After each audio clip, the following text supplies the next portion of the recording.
परमपिता परमात्मा और उनकी सभी पवित्र आत्माओं को नमस्कार। मन के मैल को उतारने का साधन सतगुरु की सेवा है, लेकिन सतगुरु की असली सेवा सिमरन और ध्यान की सहायता से जीते जी मरना और अपनी सूरत को आंखों के पीछे लाकर शब्द से जोड़ना है। सेवा बड़े भाग्य से मिलती है। यह एक बड़ा वरदान है। हर कोई ना तो सेवा कर सकता है और ना ही वह परमपिता परमात्मा और सतगुरु सबको यह सौभाग्य बख्शता है। जिसे साथ संगत की परमात्मा की संतान की सेवा का अवसर मिलता है, उसे अपना ऊंचा भाग्य समझना चाहिए और परमात्मा का लाख लाख धन्यवाद करते हुए पूरी लगन के साथ सेवा करनी चाहिए। बंधन या बोझ समझकर की गई सेवा सच्चा और निर्मल परमार्थी लाभ नहीं पहुंचा सकती। जबरदस्ती सेवा करने से न सेवा करने वाले को कुछ लाभ प्राप्त होता है और न ही जिसकी सेवा की जाती है वह प्रसन्न होता है। पर खुशी खुशी सेवा करने पर सेवक को लाभ पहुंचता है और स्वामी को भी प्रसन्नता होती है। दया, नम्रता और सेवा आदि गुण महान हैं, पर इन सब गुणों की बुनियाद परमात्मा का प्रेम है। यदि प्रभु प्रेम के दिव्य भाव का आधार ना हो तो विद्या, धन, पद, नेक आचरण, दान पुण्य आदि हर प्रकार के गुण निरर्थक हैं।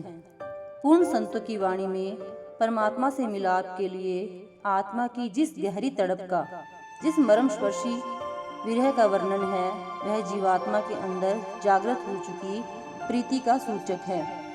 बाइबल में आता है, प्रेम का गुण धारण करो और सब गुण अपने आप आ जाएंगे। ध्यानपूर्वक देखा जाए तो क्षमा, नम्रता, सेवा, दया, त्याग आदि सब प्रेम के एक ही पौधे के भिन्न भिन्न रस भरे फल हैं। निसंदेह प्रेम जीवन की शिरोमणि भावना है। जीवन का मूल आदर्श प्रेम की प्राप्ति है और प्रेम ही मनुष्य के आचरण और मानव सभ्यता का उच्चतम शिखर है। प्रेम निर्मल से निर्मल और ऊंचे से ऊंचा ज्ञान है। प्रेम विहीन ज्ञान निरा भ्रम और छल है। प्रेम प्रकाश का रूप है और हर प्रकार के अंधकार का नाश करने में समर्थ है। प्रेम आनंद रूप है। जिसे प्रेम का आनंद मिल जाता है, उसे किसी अन्य आनंद की आवश्यकता नहीं रहती। प्रेम सब गुणों की खान है, सब सुखों का भंडार है। सब वस्तुओं की कमी प्रेम से पूरी की जा सकती है, पर प्रेम की कमी किसी दूसरी वस्तु से पूरी नहीं की जा सकती। प्रेम सबसे बड़ा जादू, सबसे ऊंची करामात है। जो कार्य किसी दूसरे साधन द्वारा नहीं हो सकता, प्रेम द्वारा हो सकता है। जो कुछ प्रेम कर सकता है, दूसरा कोई साधन नहीं कर सकता।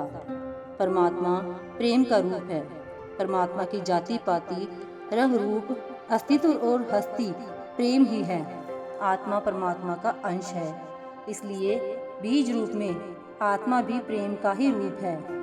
अपने अंदर प्रेम का संचार करना अपने मूल आत्मिक स्वभाव को उजागर, जागृत और बलवान करना है। मानव जाति के प्रेम का वास्तविक आधार परमात्मा का प्रेम है। संसार में भाईचारे का प्रचार किया जाता है, जो मुबारक है, पर हजरत ईसा समझाना चाहते हैं कि पितृभाव के बिना भ्रातृभाव उत्पन्न हो सकना असंभव है। परमात्मा के प्रेम के रंग में रंगे व्यक्ति को प्राणी मात्र से प्रेम करने का पाठ पढ़ाने की आवश्यकता नहीं होती। वह स्वाभाविक ही परमात्मा की संपूर्ण रचना से प्रेम करना शुरू कर देता है। उसमें दया, क्षमा, सेवा, त्याग, नम्रता आदि गुण इस प्रकार अपने आप पैदा हो जाते हैं, जिस प्रकार दूध के ऊपर मलाई आ जाती है। गुरु साईं फरमाते हैं कि सत्संगी अपने आप को एक ही परमपिता या सतगुरु की संतान समझकर आपस में प्रेम भाव से व्यवहार करें।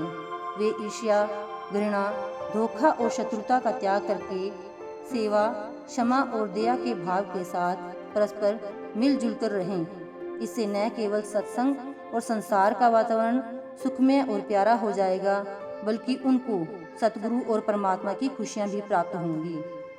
प्रसिद्ध है कि गुरु गोविंद सिंह जी महाराज का शिरोमणि शिष्य भाई कन्हैया गुरु साहब की सेना के घायल सिपाहियों को जल पिलाते समय शत्रु की सेना के घायल सिपाहियों को भी जल पिलाता था, क्योंकि उसको हर जीव के अंदर अपने सतगुरु का ही रूप दिखाई देता था। गुरु साहिब ने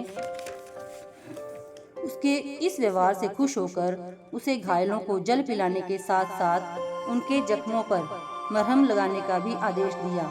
जिसके अंदर परमात्मा की सच्ची प्रीति जाग उठी है, जिसको हर घट में परमात्मा दिखाई देता है, वही सच्ची सेवा कर सकता है और वही सच्ची दया का पुंज बन सकता है।